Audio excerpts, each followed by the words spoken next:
తోటకూర వేపుడు ఎలాగో చూపిస్తాను. కొబ్బరి కారం వేసుకోండి. తాలింపులో వేసుకొని కొబ్బరి కారం వేసుకొని ఇలాగ వండుకోండి. నేను 2 గంటల ఆయిల్ పోసి తాలింపు వేసాను. అడుగున తాలింపు ఉంది. ఇది మూత పెట్టుకుంటే చిన్నగా అయిపోయిద్దండి.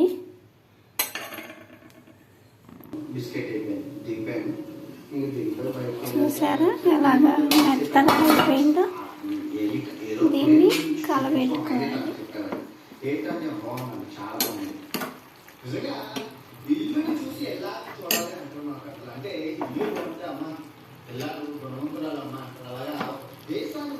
బాగా మెత్తగా ఉడికింది కదండి.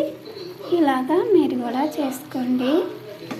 ఆకుకూర తింటే మంచిదండి.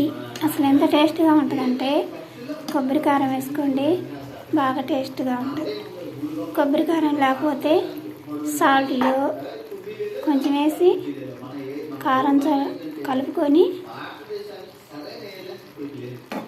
కారంలో కొంచెం సాల్ట్ కనపడే విధంగా కలుపుకోండి. చిన్నలపై దాంట్లో కలబెట్టుకొని దీంట్లో వేగిన తర్వాత వేసుకోండి. సూపర్గా ఉంటుంది. మీరు కూడా ఇలాగ తయారు చేసుకోండి. టీవీ పెట్టాను, ఆపేస్తానండి.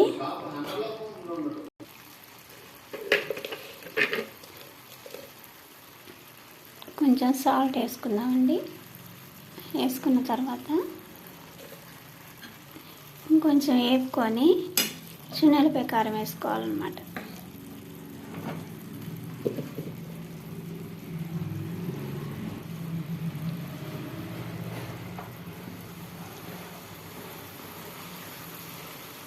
ఈ నీరుకి ఎనికేదాకా పెద్ద మంట పెట్టుకొని వేగించుకోండి.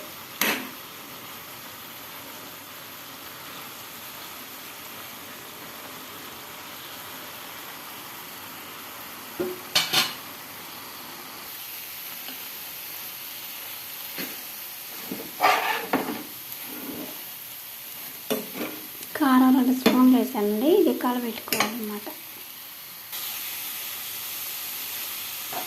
ఫైనల్ ఇలాగ అయిందండి. ఇంకా కొంచెం అడగంటేదాకా అలాగా వేసుకొని, అంటే 3 గంటలు ఆయిల్ వేసాను అన్నమాట. 2 కట్టలు కాబట్టి కొంచెం ఆయిల్ ఎక్కువ వేసుకోండి. ఎప్పుడు మనం వేసుకోం కదా పులుసు కూరల్లో, వేపుడు కూరలో వేసుకోండి.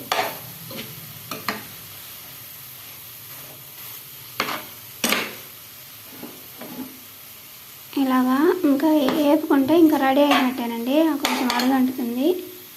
ఇదండి తోటకూర ఫ్రై.